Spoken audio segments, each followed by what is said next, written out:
الحمد لله رب العالمين والعاقبة للمتقين والصلاة والسلام على سيد الأنبياء والمرسلين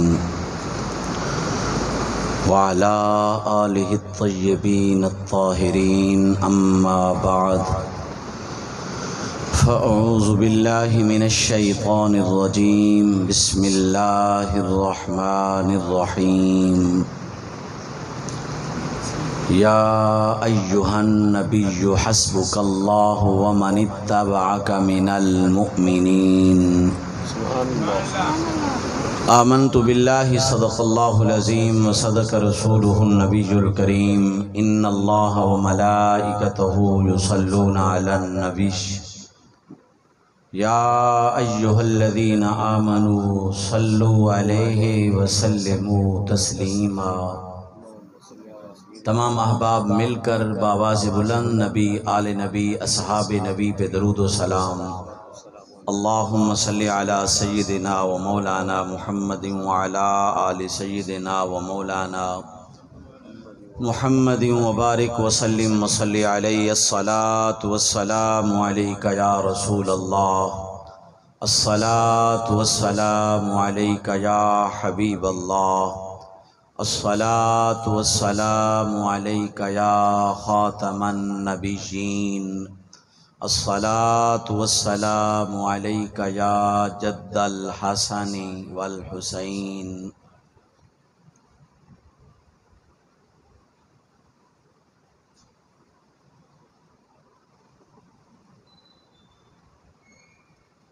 اسٹیج کی زینت سرمایہ اہل سنت، فخر اہل سنت، استاذ العلماء حضرت علامہ مولانا مفتی ریاض حسین سعیدی صاحب دامت برکاتہم العالیہ، اور پیر طریقت راہبر شریعت سرمایہ اہل سنت، فخر اہل سنت حضرت علامہ مولانا پیر محمد رمضان نورانی صاحب دامت برکاتہم العالیہ، اور سرمایہ اہل سنت، فخر اہل سنت حضرت علامہ مولانا بھائی محمد سجاد باروی صاحب دامت برکاتہم العالیہ۔ سامعین ذی وقار، آج کی یہ خوبصورت حسین و جمیل محفل شمس العلوم کی انتظامیہ نے مل کر امیر المومنین، امام العادلین، پیکر صدق و انصاف، داماد سیدہ فاطمۃ الزہراء، داماد علی المرتضیٰ،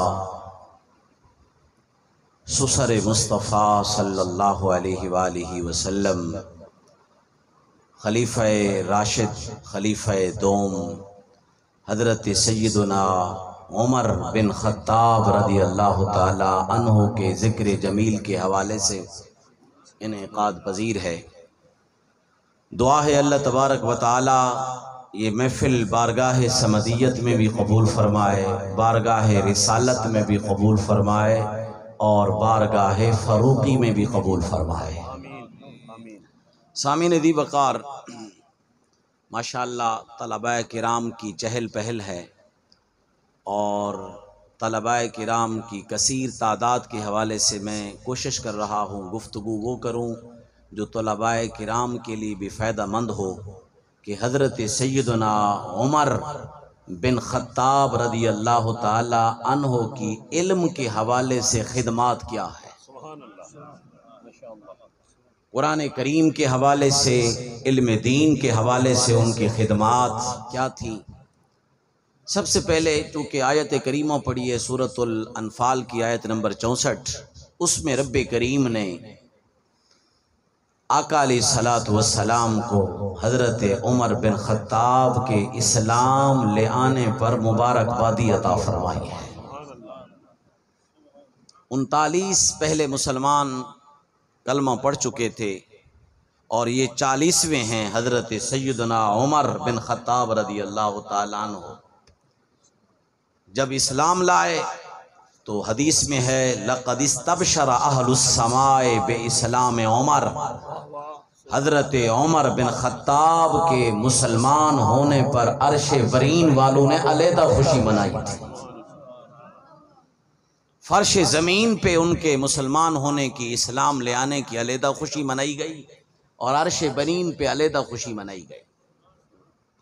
اللہ اکبر۔ وہ ہیں حضرت سیدنا عمر بن خطاب رضی اللہ تعالیٰ عنہ، اور اللہ تبارک و تعالیٰ نے زمین پہ علیحدہ مبارکباد دی۔ فرمایا یا ایہا النبی، اے غیب کی خبریں بتانے والے نبی، اے غیب کی خبریں دینے والے نبی۔ اللہ اکبر۔ آپ دوسری برادری کیا قرآن کریم کے تراجم دیکھیں کہ اس میں یا ایہا النبی، لفظ نبی کا معنی نبی کیا گیا ہے۔ یہ اہل سنت جماعت کا اعزاز ہے، وہ لفظ نبی تک بھی پہنچے ہیں، ذات نبی تک بھی پہنچے ہیں۔ اے غیب کی خبریں بتانے والے، اور حضور کاظمی کریم رحمت اللہ تعالی علیہ نے تو بہت اعلیٰ معنی کیا، اے مبعوث من اللہ ہو کر غیب کی خبریں بتانے والے۔ حسبک اللہ، آپ کو اللہ تعالیٰ بھی کافی ہے، وَمَنِ اتَّبَعَكَ مِنَ الْمُؤْمِنِينَ، اور فرما بردار مومنین بھی آپ کو کافی ہے۔ تو وَمَنِ اتَّبَعَكَ مِنَ الْمُؤْمِنِينَ تمام مفسرین بیک زباں ہو کر کہتے ہیں، اس حدیث کے راوی حضرت عبداللہ بن عباس ترجمان قرآن حبر امت، وہ فرماتے تمام مفسرین کا اتفاق ہے وَمَنِ اتَّبَعَكَ مِنَ الْمُؤْمِنِينَ سے مراد حضرت سیدنا عمر بن خطاب کی مبارک ذات ہے۔ تو یہ کتنی خوش بختی ہے حضرت عمر بن خطاب کے لیے کہ رب کریم فرما رہا ہے، اے نبی آپ کو اللہ تعالیٰ بھی کافی ہے، اور میرا بندہ حضرت عمر بھی کافی ہے۔ تو جس کو رب کریم فرمائے وَمَنِ اتَّبَعَكَ مِنَ الْمُؤْمِنِينَ، ہاں کسی طالب العلم کے ذہن میں سوال آئے تو من المؤمنین جمع کا صیغہ ہے، اور جو مراد لی گئی ہے وہ حضرت عمر بن خطاب فرد واحد ایک، تو مناسبت نہیں ہے۔ تو اس کا جواب یہ ہے کہ بعض اوقات ایک ہستی، اس میں جملہ صفات موجود ہوتی ہیں، مختلف اللہ اکبر اوصاف حمیدہ موجود ہوتی ہیں، ہوتا بندہ ایک ہے لیکن ایک انتظامیہ کی حیثیت رکھتا ہے، ایک انجمن کی حیثیت رکھتا ہے۔ جیسے اللہ تعالیٰ نے قرآن کریم میں فرمایا ان ابراہیم کان امتن، میرا ابراہیم علیہ السلام پوری ایک امت ہے، یعنی امت کی جو جو خوبیاں ہیں وہ اکٹھی کی جائیں وہ میرے ایک نبی حضرت ابراہیم علیہ السلام میں پائی جاتی ہیں، اسی طرح باقی خوبیاں اکٹھی کی جائیں تو حضرت عمر بن خطاب ایک ذات میں پائی جاتی ہے۔ اور یہ بھی یاد رکھیے جو قرآن کریم پڑھتے ہیں، قرآن کریم میں جہاں مومنین یا ایھا الذین آمنو یہ لفظ مومنین کا یا ایھا الذین آمنو کا لفظ موجود ہے، ہم جنہیں صحابہ کرام کہتے ہیں قرآن انہیں مومنین فرماتا ہے۔ ہم جنہیں صحابہ کرام کہتے ہیں قرآن کریم انہیں مومنین فرماتا ہے۔ اللہ اکبر۔ تو جن کے ایمان کی گارنٹی رب کریم دے رہا ہو، اونچی آواز سے، اونچی آواز سے، اور جن کو مومن رب کریم فرما رہا ہو ان کے ایمان میں شک ہو سکتا ہے؟ اگر شک کرے تو وہ خود شک کرنے والا دائرہ اسلام سے خارج ہے۔ یہ علیحدہ بات ہے پیر صاحب کہ مومن کے لفظ پر ناجائز لوگوں نے قبضہ کر لیا ہے، یہ سارا مومن بھی رہا ہے، حالانکہ اللہ تعالیٰ نے پہلے نمبر پہ جو مومن کا لفظ استعمال کیا یا مومنین کا لفظ استعمال کیا وہ نبی کے صحابہ کے لیے استعمال کیا ہے۔ اللہ اکبر۔ بات سمجھ آ رہی ہے آپ کو؟ یا ایھا النبی حسبک اللہ ومن اتبعک من المؤمنین۔ تو حضرت عمر بن خطاب رضی اللہ تعالی عنہ وہ عظیم ہستی ہیں۔ حضرت عمار بن یاسر فرماتے ہیں آقا علیہ الصلوۃ والسلام نے جبریل کو فرمایا، جبریل یا جبریل حدثنی بفضائل عمر بن الخطاب، اے جبریل مجھے عمر بن خطاب کی شان سناؤ، حضرت عمر بن خطاب کی فضیلت اور مرتبت اور شان و شوکت سناؤ۔ تو حضرت جبریل امین علیہ السلام نے عرض کی یا رسول اللہ صلی اللہ علیہ وسلم لو حدثتک بفضائل عمر بن الخطاب رضی اللہ تعالی عنہ منذ لبث نوح فی قومہ ما نفدت فضائل عمر بن الخطاب رضی اللہ تعالی عنہ۔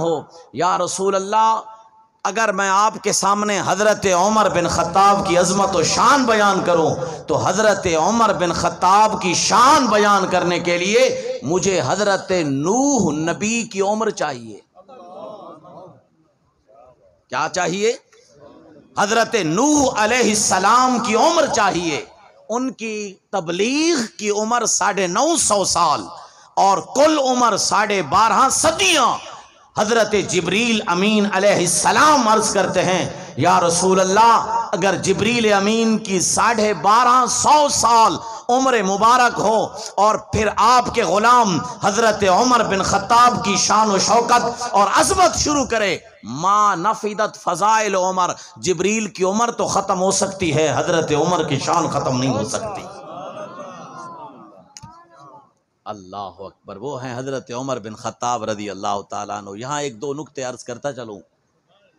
اللہ اکبر، باروی صاحب آقا علیہ الصلوۃ والسلام نے حضرت جبریل امین علیہ السلام سے کیوں فرمایا حدثنی بفضائل عمر بن الخطاب؟ اے جبریل امین آپ مجھے بیان کریں، آپ مجھے سنائیں حضرت عمر بن خطاب کی عظمت و شان فضیلت۔ کیوں؟ اس کی دو وجہ ہیں۔ پہلی وجہ تو یہ ہے کہ باہر سے جو خطیب بلایا جائے لوگ اس کو بڑے شوق اور ذوق سے سنتے ہیں، لوگ اس کو بڑے شوق اور ذوق سے سنتے ہیں۔ تو آقا علیہ الصلوۃ والسلام نے حضرت عمر کی شان بیان کرنے کے لیے بیت المعمور کا خطیب بلوایا، بیت المعمور کا خطیب بلوایا۔ اللہ اکبر، تاکہ صحابہ کرام کے دلوں میں رغبت پیدا کرنے کے لیے، شوق پیدا کرنے کے لیے حضرت جبریل امین کو بلایا گیا حضرت عمر بن خطاب کی شان بیان کرنے کے لیے۔ یہ ایک وجہ۔ اور دوسری وجہ جو میرے ذہن میں ہے وہ یہ ہے کہ اللہ تبارک و تعالیٰ کے پیارے حبیب نے حضرت جبریل کو کیوں فرمایا حضرت عمر کی شان بیان کرنے کے لیے؟ اس لیے قبلہ جبریل امین علیہ السلام بھی نوری اور حکم دینے والے وہ بھی نوری۔ پتہ چلا حضرت عمر بن خطاب کی شان سننا سنانا یہ نوریوں کا کام ہے۔ اونچی آواز سے کس کا کام ہے؟ نوریوں کا کام ہے، ناریوں کا کام نہیں۔ الحمدللہ اہل سنت جماعت نوریوں کی جماعت ہے۔ اللہ اکبر۔ تو اس وجہ سے آقا علیہ الصلوۃ والسلام نے حضرت جبریل امین علیہ السلام کو فرمایا اے جبریل تم سناؤ میرے عمر بن خطاب کی شان۔ اور حضرت عمر بن خطاب کون ہیں؟ فرمایا ان عمر حسنۃ من حسنات ابی بکر صدیق رضی اللہ تعالی عنہ۔ حضرت عمر بن خطاب حضرت ابو بکر صدیق کی نیکیوں میں سے ایک نیکی ہے۔ تو جس ابو بکر صدیق کی ایک نیکی حضرت عمر رضی اللہ تعالیٰ عنہ کی شان بیان کرنے کے لیے جبریل امین جیسے فرشتے کو حضرت نوح علیہ السلام کی عمر چاہیے تو حضرت ابو بکر صدیق کی شان کتنی ہوگی؟ اور اونچی آواز سے کہہ دیں سبحان اللہ۔ اللہ اکبر۔ تو جناب والا حضرت عمر بن خطاب رضی اللہ تعالیٰ عنہ وہ عظیم ہستی ہیں جنہیں علم دین پڑھایا بھی گیا ہے، علم دین پلایا بھی گیا ہے۔ پلایا کیسے گیا؟ بخاری شریف پہلی جلد صفحہ نمبر 18 پہ ہے۔ آقا علیہ الصلوۃ والسلام نے فرمایا انا نائم اتیت بقدح لبن فشربت حتی انی لأری الرج یخرج فی اظفاری وآتیت فضلی عمر بن الخطاب رضی اللہ تعالی عنہ۔ قالوا یا رسول اللہ فما اولتہ؟ قال النبی صلی اللہ علیہ وسلم العلم۔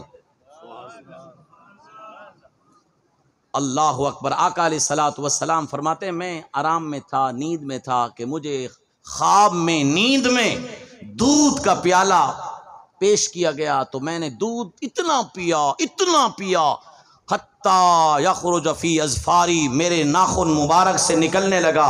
اتنا پینے کے بعد وآتیت فضلی عمر بن الخطاب، اور جو باقی دودھ بچا وہ میں نے نیند میں حضرت عمر بن خطاب کو عطا فرمایا۔ صحابہ کرام نے پوچھا یا رسول اللہ اس کی تعویل کیا ہے، تعبیر کیا ہے؟ میرے نبی نے فرمایا العلم۔ اونچی آواز سے، اونچی آواز سے،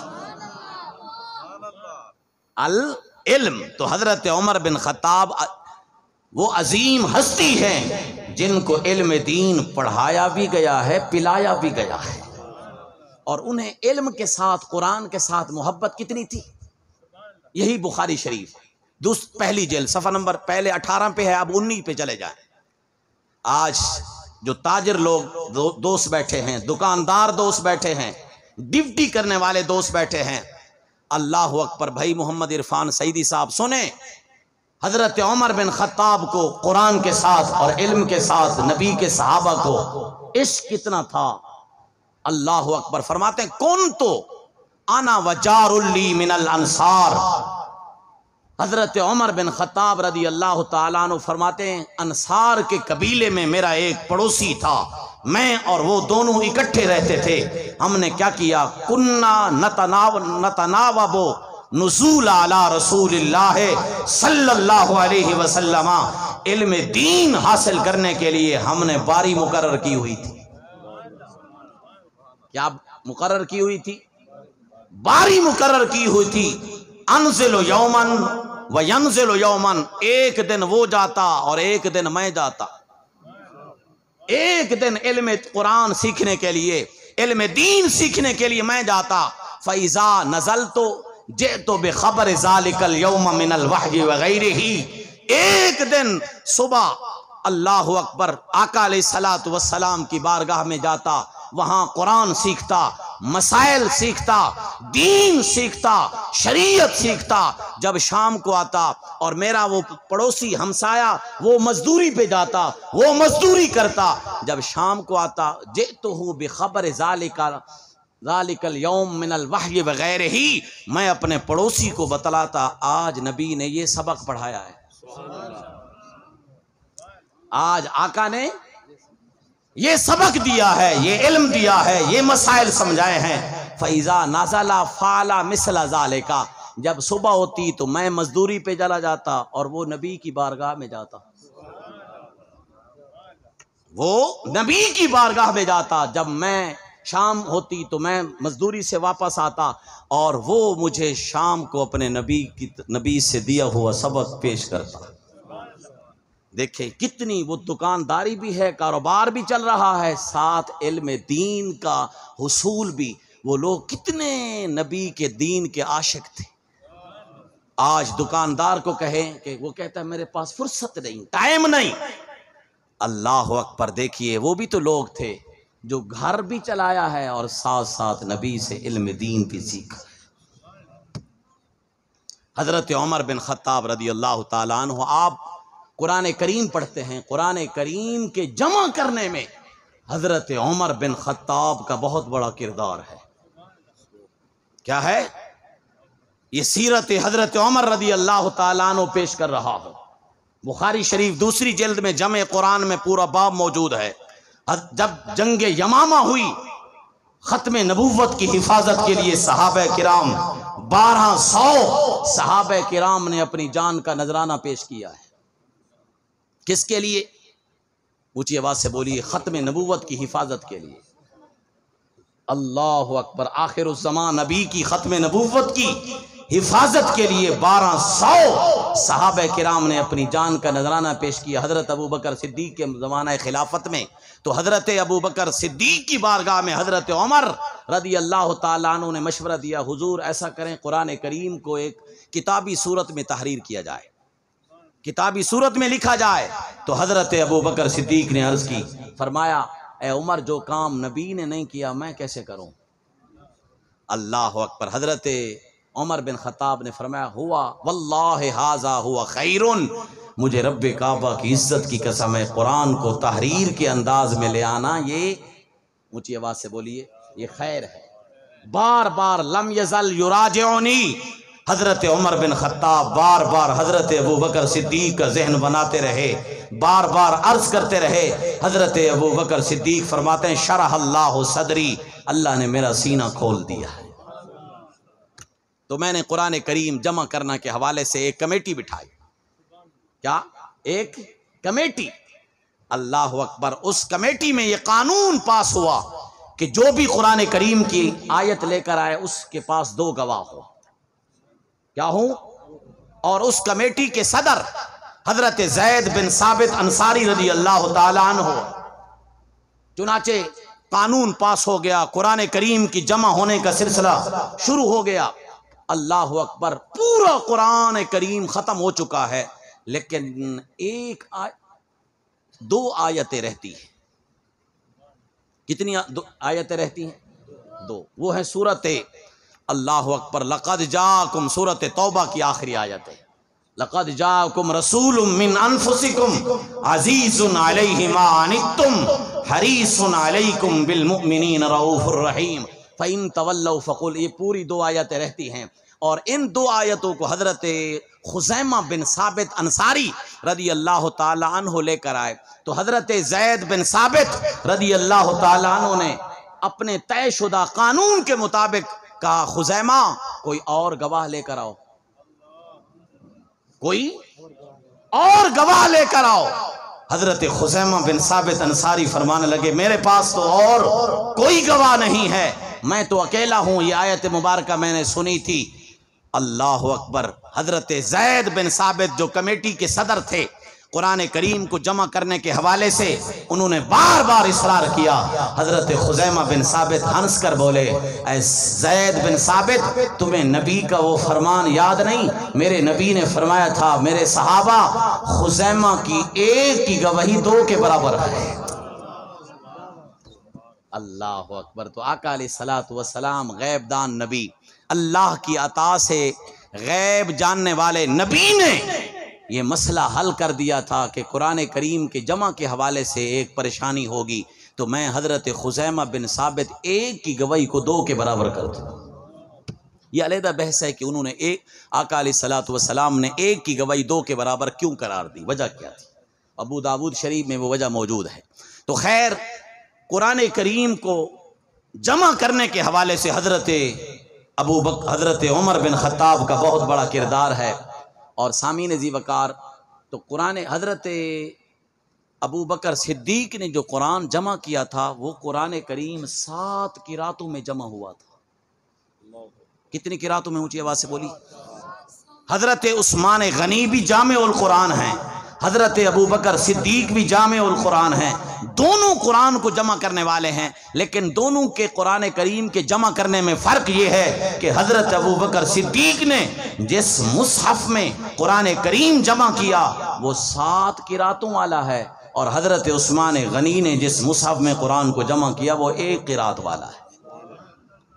اللہ اکبر۔ تو قرآن کریم کے جمع کرنے کے حوالے سے حضرت عمر بن خطاب کا بہت بڑا کردار، اور قرآن کریم کی حفاظت میں بھی حضرت عمر بن خطاب کا بہت بڑا کردار ہے۔ حفاظت میں کیسے؟ وہ ایسے، توجہ سامعین ذی وقار، اللہ اکبر۔ یہ جو رمضان المبارک میں تراویح کی جو باجماعت نماز کا اہتمام ہے، یہ اعزاز کن کو حاصل ہے؟ حضرت سیدنا عمر بن خطاب کو یہ اعزاز حاصل ہے۔ اللہ اکبر۔ نعرہ تکبیر، نعرہ رسالت۔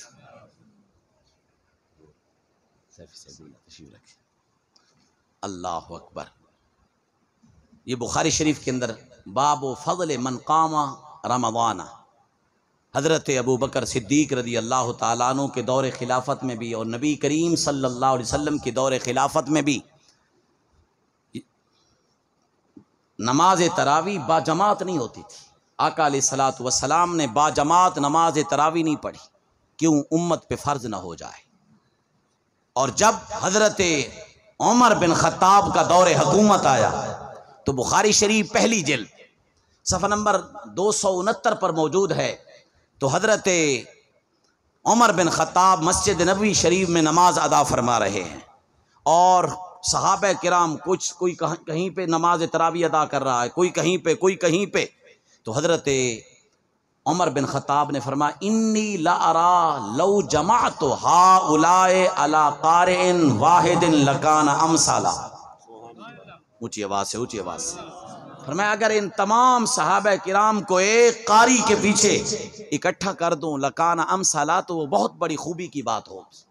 چنانچہ حضرت عمر بن خطاب رضی اللہ تعالی عنہ نے حضرت ابی بن کعب رضی اللہ تعالی عنہ کے پیچھے تمام صحابہ کرام کو حکم دیا. کنز الامال کی حدیث ہے اے ابی بن کعب تم ان تمام صحابہ کرام کو 20 رکعت کے ساتھ نماز تراویح پڑھاؤ. چنانچہ وہ انہوں نے شروع کر دیا، شروع ہو گئے. یہ بخاری شریف میں حدیث موجود ہے، 20 رکعت والی نہیں، 20 رکعت والی وہ کنز الامال کے اندر موجود ہے. اللہ اکبر. جب دوسری رات آئی تو حضرت عمر بن خطاب رضی اللہ تعالی عنہ نے دیکھا کہ تمام صحابہ کرام ایک شمس القرا، سید القرا، استاذ القرا حضرت ابی بن کعب رضی اللہ تعالی عنہ کے پیچھے باجماعت نماز تراویح ادا فرما رہے ہیں. سنیے حضرت عمر بن خطاب کی مبارک زبان سے نکلا ہوا جملہ بخاری شریف پہلی جلد صفحہ نمبر 269 پہ موجود ہے. میرے کریم حضرت عمر بن خطاب نے اس جماعت کو دیکھ کر فرمایا نعم البدعۃ ھذہ، یہ کتنی خوبصورت اور اچھی بدعت ہے. اونچی آواز سے اونچی آواز سے نعم البدعۃ ھذہ، یہ کتنی اور خوبصورت. اچھا یہ تو نماز کا قرآن کریم کے جمع کرنے کے حوالے سے اور قرآن کریم کو حفاظت کے حوالے سے. اور جو حافظ قرآن پیر صاحب تراویح میں قرآن پڑھتے ہیں نا ان کو قرآن کبھی نہیں بھولتا.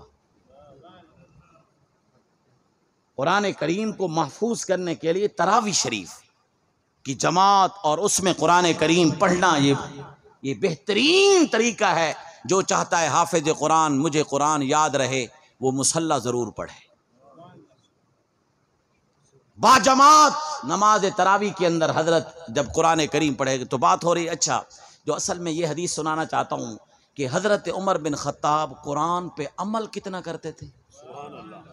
اونچی آواز سے اونچی آواز سے حافظو سنو طلباء، اللہ اکبر. جمع قرآن کے حوالے سے ان کا کردار اور حفاظت قرآن کے حوالے سے حضرت عمر بن خطاب کا کردار اور عمل بالقرآن، قرآن کریم پر عمل کرنے کے حوالے سے حضرت عمر بن خطاب کتنا سخت تھے.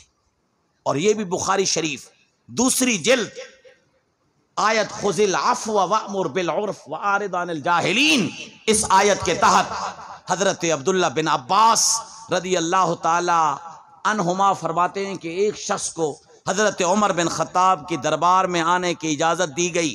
پہلے آپ اجازت نہیں دے رہے تھے، بار بار اصرار کیا گیا تو حضرت عمر بن خطاب نے اجازت دے دی. جب وہ شخص آیا تو اس نے جو جملے بولے وہ بخاری شریف میں حدیث موجود ہے ہیا یبن الخطاب واللہ ما تعطینا الجزل ولا تحکم بیننا بالعدل.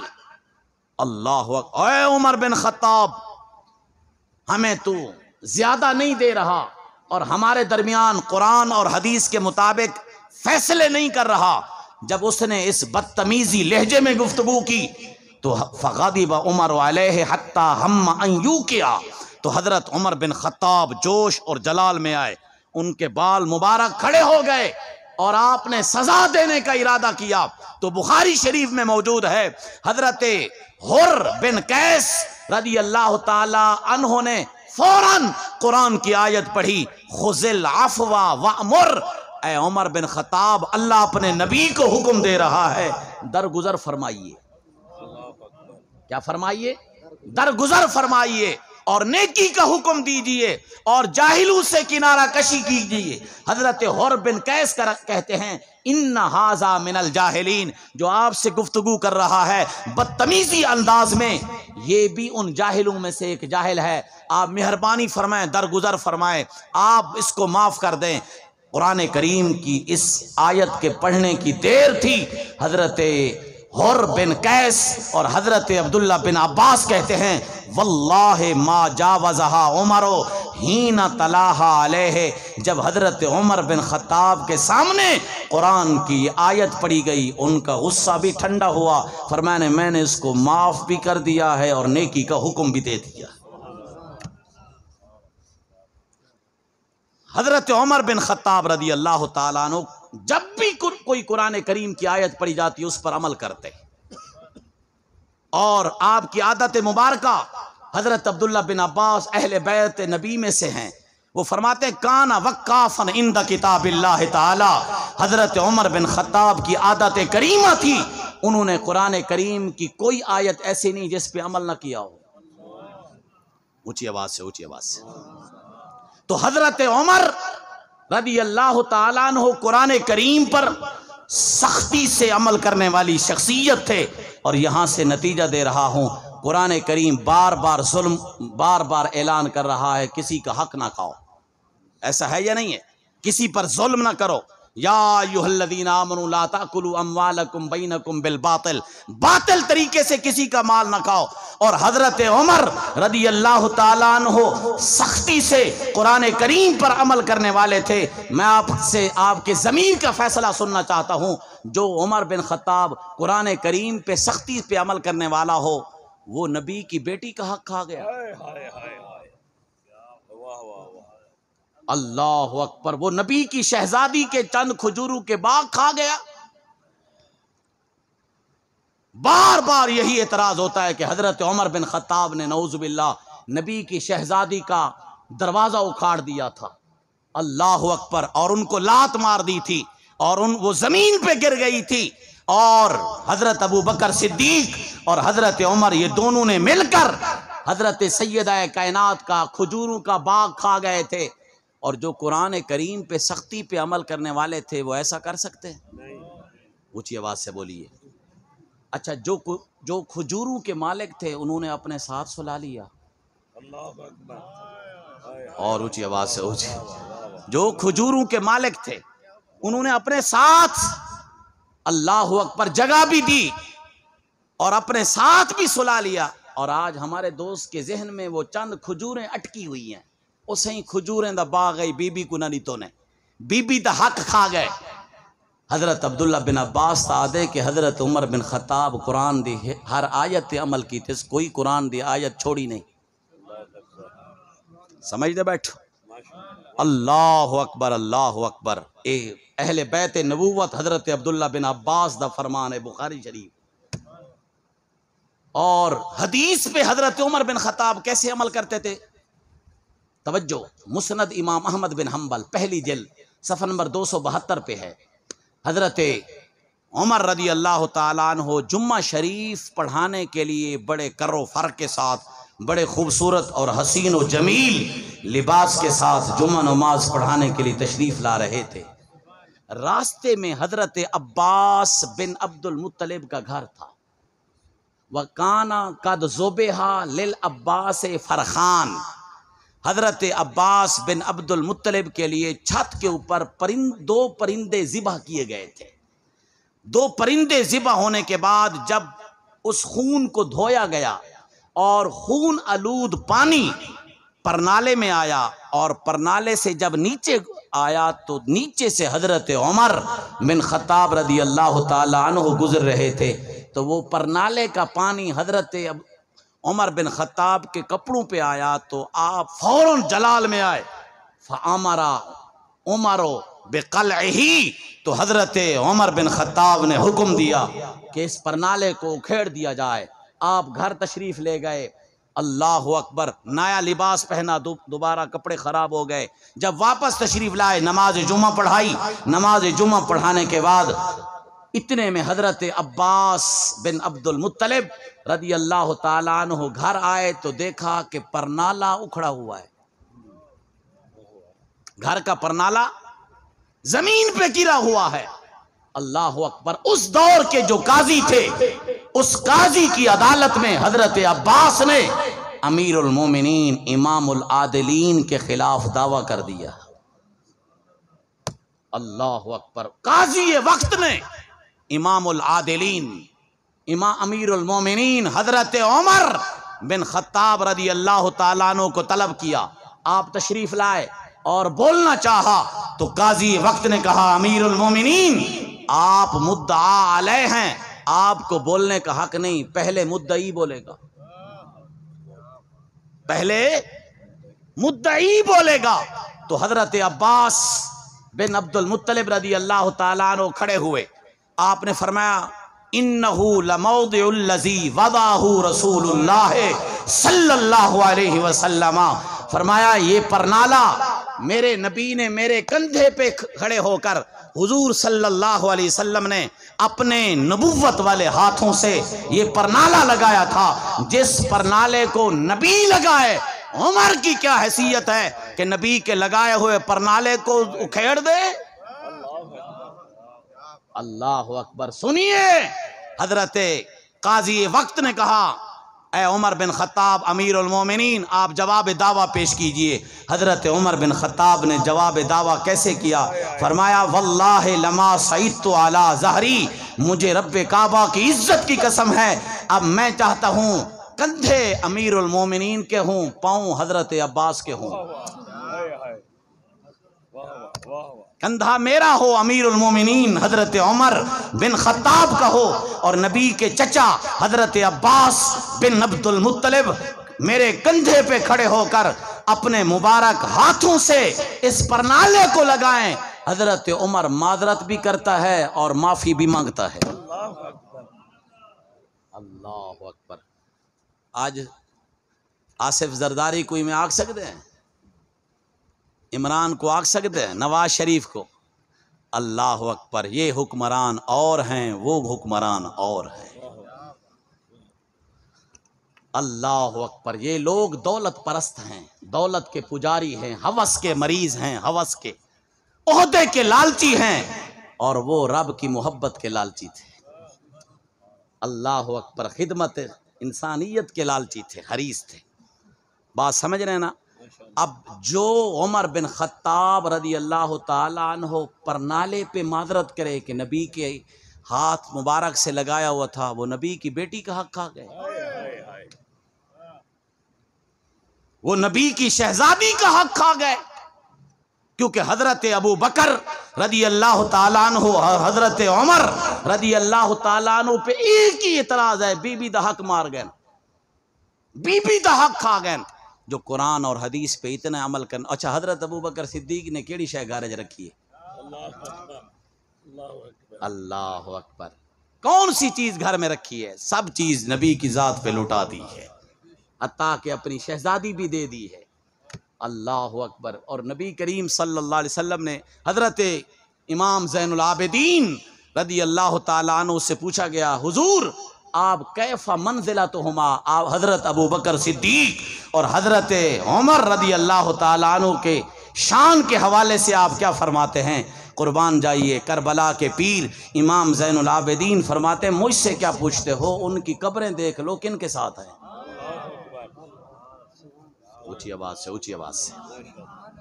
ان کی مبارک قبریں دیکھ لو، ان کی مبارک مزارات دیکھ لو، اور 4 ہستیاں ہیں جن کا خمیر ایک ہی جگہ سے لیا گیا۔ آقا علیہ الصلوۃ والسلام امام الانبیاء کی ہستی، حضرت ابو بکر صدیق کی ہستی، حضرت عمر بن خطاب کی ہستی، اور حضرت عیسیٰ علیہ السلام نبی کی ہستی۔ ان 4 ہستیوں کی قبر شریف ایک ہی جگہ پہ ہوگی، اور آج بھی حضرت ابو بکر صدیق کے پہلو میں ان کی سائڈ پہ ایک جگہ مزار شریف کی موجود ہے، وہ حضرت عیسیٰ علیہ السلام کی ہے۔ اللہ اکبر۔ میرے نبی صلی اللہ علیہ وسلم نے فرمایا آنا و ابو بکر و عمر من تربت واحدت کہ میں اور ابو بکر صدیق اور حضرت عمر بن خطاب ایک ہی خمیر سے بنائے گئے ہیں، ہم دفن بھی ایک ہی جگہ پہ ہوں گے اور نکال اور اٹھیں گے بھی ایک ہی جگہ سے۔ یہ ہے حضرت عمر بن خطاب رضی اللہ تعالیٰ عنہ کی علم کے حوالے سے خدمات، اور خدمت انسانی کے حوالے سے وہ آپ کے پاس بہت سے واقعات موجود ہیں۔ رات کو گشت کر رہے تھے اور ایک گھر سے آواز آ رہی تھی، ماں کہہ رہی تھی بیٹی دودھ میں پانی ملا دو۔ اللہ اکبر! حضرت عمر بن خطاب کا دور حکومت تھا، تو بیٹی نے کہا ماں تمہیں معلوم نہیں حضرت عمر بن خطاب کا دور حکومت ہے، ان کا دور حکومت ہے، اگر ان کو پتہ چل گیا ہماری خیر نہیں ہوگی۔ تو ماں نے کہا رات کا ٹائم ہے، کیا اس وقت حضرت عمر دیکھ رہے ہیں؟ بیٹی بھی بیٹی تھی، کہا اماں حضرت عمر نہیں دیکھ رہا، حضرت عمر کا رب تو دیکھ رہا ہے۔ اور جب صبح ہوئی تو حضرت عمر رضی اللہ تعالیٰ عنہ اس غریب گھرانے کے دروازے پہ کھڑے ہوئے، دستک دی۔ جب ماں باہر آئی کہا آپ کی بیٹی کا رشتہ اپنے بیٹے کے لیے لینے کے لیے آیا ہوں۔ اللہ اکبر! تو حضرت عمر رضی اللہ تعالیٰ عنہ صورت کے ساتھ ساتھ سیرت کو بھی دیکھا کہ جو اللہ اور اس کے رسول کا خوف رکھنے والی بیٹی اتنی ہے، انشاءاللہ العزیز وہاں سے پھر نرینہ اور صدقہ جاریہ والی اولاد کیسے پیدا ہو۔ حضرت عمر رضی اللہ تعالیٰ عنہ سامعین ذی وقار وہ جو مراد رسول ہیں دعا مانگتے تھے، اللہم ارزقنی شہادتاً فی سبیلک وجعل موتی فی بلد رسولک۔ اللہم ارزقنی شہادتاً فی سبیلک، اے اللہ عمر بن خطاب کو موت دے تو شہادت والی دے، موت دے تو شہادت والی دے۔ تو اللہ نے یہ دعا بھی قبول فرمائی، وجعل موتی فی بلد رسولک، اے اللہ عمر بن خطاب کی قبر بنے تو شہر رسول میں بنے۔ کہاں بنے؟ شہر رسول، شہر نبی صلی اللہ علیہ وسلم بنے۔ اور نبی کریم صلی اللہ علیہ وسلم کا مدینۃ المنورہ بہت وسیع ہے کہ مدینۃ المنورہ کے کسی کونے میں جگہ مل جائے۔ حضرت عمر بن خطاب نے شہر رسول مانگا، اللہ نے روضہ رسول عطا فرمایا۔ اللہ اکبر! رب کریم نے روضہ رسول عطا فرمایا، انہوں نے شہر رسول مانگا۔ تو جناب سامعین ذی وقار حضرت عمر رضی اللہ تعالیٰ عنہ جن کی شہادت کی گواہی قیامت کے دن مصلی رسول دے گا۔ اونچی آواز سے، اونچی آواز سے۔ کون؟ مصلی نبی، مصلی رسول صلی اللہ علیہ وآلہ وسلم۔ آپ صبح کی نماز پڑھا رہے تھے اور مصلی نبی تھا، مسجد نبوی شریف تھی، ابو لؤلؤ فیروزی نے آ کر آپ پر قاتلانہ حملہ کیا۔ اللہ اکبر! تو مشہور قول کے مطابق حضرت عمر بن خطاب کا یوم شہادت یکم محرم الحرام ہے۔ اونچی آواز سے، اونچی آواز سے۔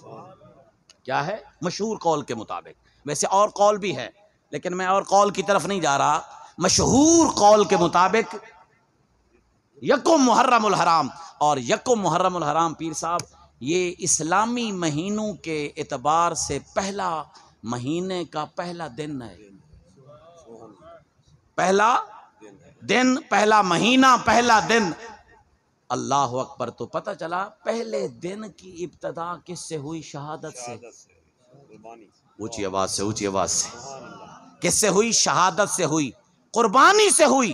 اور اسی مہینے کی 10 تاریخ کو جو اسلامی مہینے کے لحاظ سے پہلا مہینہ ہے، اس کی بھی 10 تاریخ کو عظیم قربانی ہوئی۔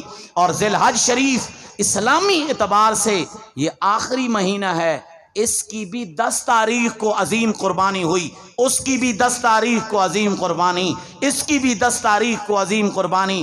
پتہ چلا اسلام کی ابتدا بھی قربانی سے ہے اور اسلام کی انتہا بھی قربانی پر ہے۔ اللہ اکبر! نہایت ہی رنگین و سادہ ہے داستان حرم، ابتدا جس کی اسماعیل ہے، انتہا جس کی حسین ہے۔ اللہ اکبر. تو اسلام قربانی مانگتا ہے، اور یہ جو بلڈنگ ہے، یہ طلباء کرام ہیں، یہ بھی آپ سے مالی قربانی چاہتے ہیں. بات سمجھ آ رہی ہے آپ کو؟ مالی جہاد، مالی قربانی. اللہ اکبر، اللہ اکبر. میرے آقا علیہ الصلوۃ والسلام نے فرمایا من آن عالما او متعلما بقلم مکسور حلت لہ شفاعتی. جس نے عالم دین کو یا طالب العلم کو بقلم مکسور، ٹوٹی ہوئی قلم لے کر دی. کون سی قلم؟ اونچی آواز سے بولیے. ٹوٹی ہوئی قلم لے کر دی ہے. جب قیامت کا دن ہوگا، نفسا نفسی کا عالم ہوگا، ہر کسی کو اپنی پڑی ہوگی. اللہ اکبر. فرمایا ٹوٹی ہوئی قلم لے کر دینے والے طالب علم کے، اس کو دینے والے کی میں نبی شفاعت کروں گا. جو ٹوٹی ہوئی قلم دے اس کا یہ مقام ہے، اور جو پورے طالب العلم کا درس نظامی مکمل کورس تک خرچہ برداشت کرے. اونچی آواز سے، اونچی آواز سے. ٹھیک ہے آپ کے بیٹے نہیں پڑھے، مجبوری ہے، حالات نے، وہ اس لائن پہ نہیں آئے، اور آپ چاہتے ہیں قیامت کے دن میں ان کی شفاعت کا حقدار ہوں. چلو بیٹے نہ صحیح، یہ بھی تو کسی کے بیٹے ہیں. اور آخری حدیث پڑھاتا عرض کرتا چلوں کہ پیر صاحب، یہ جو طالب العلم ہے عالم دین بن جائے گا تو اس کے کوٹے میں اللہ تعالیٰ کتنا گنہگاروں کو دے گا. اللہ اکبر. حافظ قرآن، اس کے کوٹے میں کتنے لوگ ہوں گے بھائی، کتنے گنہگار ہوں گے؟ اونچی آواز سے بولیے. 10. حافظ قرآن کے کوٹے میں کتنے؟ 10 گنہگار جن پہ جہنم واجب ہو چکی ہوگی. حافظ قرآن، با عمل حافظ قرآن، رمضانی حافظ قرآن نہیں، شعبانی حافظ قرآن نہیں، جو شعبان آیا رمضان آیا قرآن کریم کی محنت شروع کر دی اور تھوڑی تھوڑی داڑھی مبارک بھی رکھوانا شروع کر دی. نہیں، ایسا حافظ قرآن نہیں جو پورا سال قرآن کریم کی تلاوت کرتا رہا. اللہ اکبر. با عمل حافظ قرآن کے کوٹے میں کتنے بندے؟ اونچی آواز سے بولیے. 10. اور شہید کے کوٹے میں کتنے بندے؟ الشہید یشفع فی 70. شہید کے کوٹے میں 70 بندہ جن پہ جہنم واجب ہو چکی ہے، اللہ اکبر، لازم ہو چکی ہے. شہید 70 بندے کے سر پہ ہاتھ رکھتا جائے گا، اللہ کی رحمت اس کو بخش دی جائے گی. تو شہید کے کوٹے میں کتنے بندے ہوں گے؟ 70. اچھا، حاجی کے کوٹے میں کتنا بندے؟ الترغیب والترہیب کی حدیث، الحاج یشفع فی 400. حاجی کے کوٹے کے اندر 400 بندہ.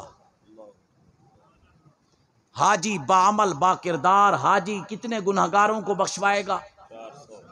400 گنہگاروں کو بخشائے گا. حافظ قرآن کتنا گنہگاروں کو؟ 10. شہید کتنے گنہگاروں کو بخشوائے گا؟ 70. اور حاجی کتنے گنہگاروں کو بخشوائے گا؟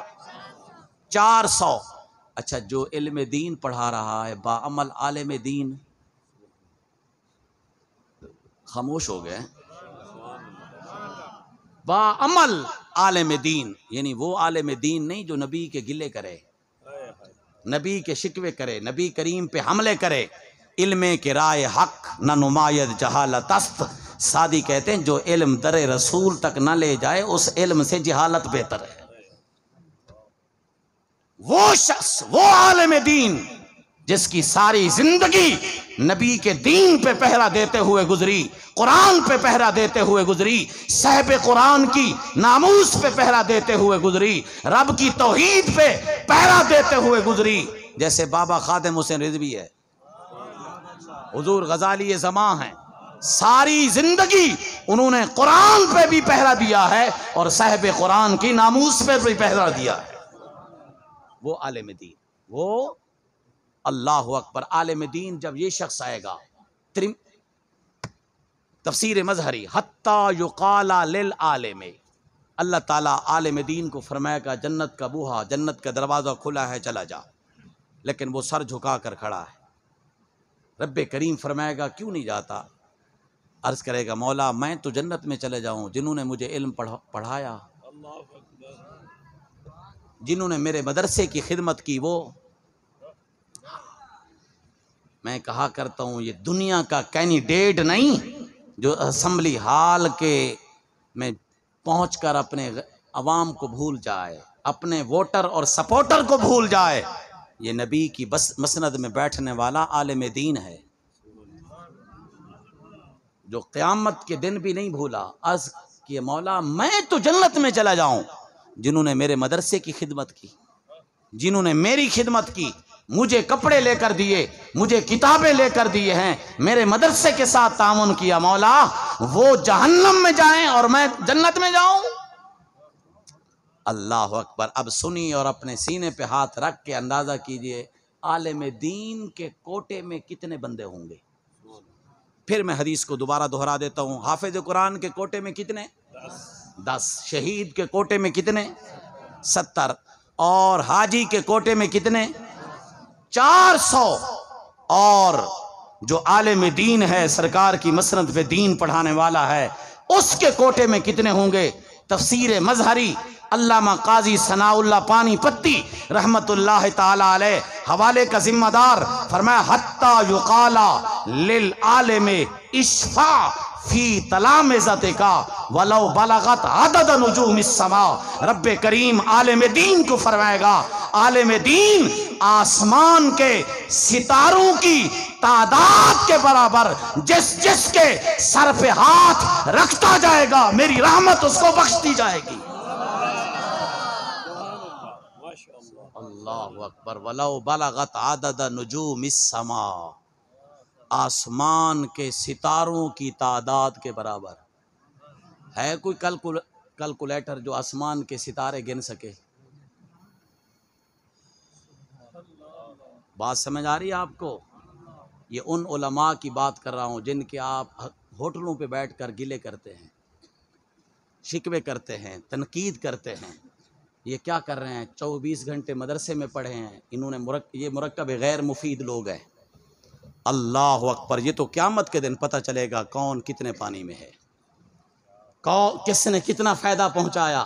وَلَوْ بَلَغَتْ عَدَدَ نُجُومِ السَّمَاءِ، عالم دین باعمل عالم دین کے کوٹے میں اللہ اکبر آسمان کے ستاروں کی تعداد کے برابر گنہگار ہوں گے، اور حضور صلی اللہ علیہ وسلم کی امت کے با وفا عالم دین ہزاروں کی تعداد میں ہیں۔ اللہ اکبر۔ تو خیر حضرت عمر رضی اللہ تعالی عنہ نے جب وصال فرمایا، بخاری شریف میں ہے، اور حضرت عمر رضی اللہ تعالی عنہ کو تختہ غسل پہ غسل دے رہے تھے اور صحابہ کرام رو رہے تھے، اور والناس یدعون دعا بھی کر رہے تھے اور دعائے رحمت بھی فرما رہے تھے۔ حضرت عبداللہ بن عباس کہتے ہیں کہ ایک شخص نے علی منکبی میرے کندھے پہ ہاتھ رکھا اور انہوں نے 3 جملے بولے، اور وہ میرے جملے ایسے تھے، اللہ اکبر، بخاری شریف میں ہے، پہلی جلد میں صفحہ نمبر 500 کے قریب ہے۔ فرمایا کہ فواللہ ما خلفت احدا مثلی، اے جانے والے مجھے رب کعبہ کی عزت کی قسم ہے تجھ جیسا نیک کوئی شخص نہیں ہے، تجھ جیسا نیک اس دنیا میں جتنا تیرے اعمال صالح ہیں اور کسی کے نہیں۔ ایک جملہ بولا، اور دوسرا فرمایا کہ مجھے رب کعبہ کی عزت کی قسم ہے ان یجعلک اللہ بین صاحبیک، جہاں اللہ نے اپنے نبی کو رکھا اور سونے صدیق کو رکھا، اے جانے والے اللہ تجھے بھی وہاں رکھے گا۔ یہ 2 جملے، اور تیسرا جملہ فرمایا کہ میں اکثر اپنے نبی سے سنتا تھا، کنت کثیرا اسمع النبی صلی اللہ علیہ وسلم، اکثر میں نبی کریم صلی اللہ علیہ وسلم سے سنتا تھا، سرکار فرماتے تھے ذہبت انا و ابو بکر و عمر، خرجت انا و ابو بکر و عمر، قلت انا و ابو بکر و عمر۔ سرکار اپنا اور حضرت ابو بکر صدیق کا اور حضرت عمر کا، ان تینوں کا اکٹھا ذکر کرتے تھے۔ یہ 3 جملے بولے، حضرت عبداللہ بن عباس کہتے ہیں میرے کندھے پہ ہاتھ رکھ کے میں نے مڑ کر جو دیکھا تو حضرت علی بن ابی طالب کی ذات اقدس موجود تھی۔ یہ کون ہیں؟ حضرت مولا علی شیر خدا رضی اللہ تعالی عنہ کی مبارک ذات ہیں۔ اور میں پوچھتا ہوں کہ انہوں نے اس وجہ سے نمازیں پڑھیں، حضرت علی نے حضرت روزے رکھے، جمعے پڑھے، وہ گورنمنٹ کا دباؤ تھا. کیا تھا؟ گورنمنٹ کا دباؤ تھا، اس وجہ سے وہ نمازیں بھی پڑھتے رہے، روزے بھی رکھتے رہے، جمعے بھی پڑھتے رہے. اب میں آپ سے پوچھتا ہوں، گورنمنٹ والے تو دنیا سے اب چلے گئے، اب کس گورنمنٹ کا دباؤ ہے؟ اب کس حکومت کا دباؤ ہے؟ حضرت علی رضی اللہ تعالیٰ عنہ حضرت عمر بن خطاب کے یوم وصال پر اور ان کے غسل کے ٹائم یہ جو گفتگو کر رہے ہیں، یہ اس وقت اللہ اکبر پتہ چلا حضرت مولا علی بھی دلی طور پر حضرت عمر بن خطاب کے ساتھ تھے. نہج البلاغہ جب روم کی جنگ ہوئی تو حضرت عمر رضی اللہ تعالیٰ عنہ نے مشورہ مانگا حضرت علی رضی اللہ تعالیٰ عنہ سے، اے علی المرتضیٰ، میں چاہتا ہوں میں بھی روم کی جنگ میں شریک ہو جاؤں اور ان جنگوں کے ساتھ، فوجوں کے ساتھ لڑوں. سنیے حضرت مولا علی شیر خدا نے کیا مشورہ دیا. اے عمر بن خطاب، بالغا ہے سو ما بالغا، یہ نہج البلاغہ، طالع ما ہے سو ما طالع. اے عمر بن خطاب، اسلام کا سورج جس بلندی پہ پہنچنا تھا وہ پہنچ گیا ہے، جس بلندی پہ طلوع ہونا تھا وہ طلوع ہو چکا ہے، اور اس دین کو رب کریم کی مدد شامل حال ہے. آپ پیچھے موجود ہیں تو سب کچھ موجود ہے. اللہ اکبر. سنیے، یہ نہج البلاغہ کے اندر حضرت مولا علی رضی اللہ تعالی عنہ کا مشورہ ہے. آپ جنگ میں نہ تشریف لے جائیے، جنگ کے نقشے کی صورتحال کچھ بھی ہو سکتی ہے، آپ یہاں رہیں، اور جب بھی حالات خراب ہوں تو کوئی اور دوسرا دستہ بھیج سکتے ہیں. وہ اگر نعوذ باللہ مغلوب ہو جاتا ہے تو پیچھے اور کوئی دستہ بھیج سکتے ہیں. تو مسلمانوں کی سرپرستی کرنے والا پیچھے کوئی موجود ہو. تو یہ حضرت عمر رضی اللہ تعالیٰ عنہ کے حوالے سے، اور اس سائٹ پہ میں نہیں گیا کہ کون کون سی آیات حضرت عمر بن خطاب کی رائے اور مشورے پہ اللہ نے قرآن نازل کیا، جن کو موافقات عمر کہا جاتا ہے. وہ ایک نہیں 20 آیات بینات ہیں زمین پہ. حضرت عمر بن خطاب نے مشورہ دیا، اللہ نے ان کے مشورے کی تائید فرمائی، ان کے مشورے کی تائید فرمائیے. ہاں، کسی کے ذہن میں حضرت عمر بن خطاب رضی اللہ تعالی عنہ کی سیرت، شخصیت کے حوالے سے کوئی اعتراض ہو یا دل میں کوئی اشکال ہو تو بالکل وہ باادب انداز میں اپنی تسلی کرا سکتا ہے. حضرت عمر بن خطاب کے حوالے سے، سیرت کے حوالے سے کہ فلاں مقام پر انہوں نے یہ کام کیا تھا، یہ کیسے کیا تھا، ان کی سیرت کے حوالے سے، ان کے کردار کے حوالے سے، ان کے اخلاق کے حوالے سے، ان کی شخصیت کے حوالے سے، حضرت عمر بن خطاب رضی اللہ تعالیٰ عنہ کے حوالے سے بالکل اسے اجازت ہے، باادب انداز میں کھڑے ہو کر وہ پوچھ سکتا ہے، اسے پوچھنے کا حق ہے. ماشاءاللہ، شمس العلوم، علوم کے سورج میں آپ رہتے ہیں، آپ کو چراغ چھوٹے دیے کی کیا ضرورت ہے. اللہ تبارک و تعالی اس دارالعلوم کو دن دگنی رات چگنی ترقی عطا فرمائے، اور یہاں سے آقا علیہ الصلاۃ والسلام کے غلام پیدا ہوں، حضرت ابو بکر صدیق کے بھی غلام پیدا ہوں، حضرت عمر بن خطاب کے بھی غلام پیدا ہوں، حضرت عثمان غنی، حضرت مولا علی، خلفائے راشدین کے بھی غلام پیدا ہوں، اہل بیت اطہار کے بھی غلام پیدا ہوں. اور یہ سب الزام ہے، بہتان ہے حضرت عمر رضی اللہ تعالی عنہ پر کہ انہوں نے نبی کی شہزادی کے گھر کے دروازے کو توڑ دیا تھا. نعوذ باللہ، انہوں نے لات ماری تھی، حضرت مخدومہ کائنات زمین پہ گر گئی تھی، اور حضرت سیدہ کائنات کے گھر کو آگ لگا دی تھی، اور سیدہ کائنات کے کھجوروں کا باغ غصب کر گئے تھے. یہ سب بکواس ہیں، سب ھذا بہتان عظیم، یہ بہتان عظیم ہے. بات سمجھ آ رہی ہے؟ ان کی شخصیت پر، ان کے کردار پر یہ بڑا اعتراض یہی ہے جو میں نے آپ کے سامنے پیش کر دیا ہے. اور الحمدللہ شیعہ کتب سے یہ میں دلائل دے سکتا ہوں، اور وہ بھی کہہ رہے ہیں کہ ہمارے بعض ذاکرین حضرات نے اس طرح کی تہمتیں لگائی ہیں، زبان درازی کی ہے، زبان کھولی ہے حضرت ابوبکر صدیق پہ اور حضرت عمر رضی اللہ تعالی عنہ پہ۔ تو اللہ تبارک و تعالی حق و صداقت کا ساتھ دینے کی توفیق عطا فرمائے۔ وما علینا الا البلاغ المبین۔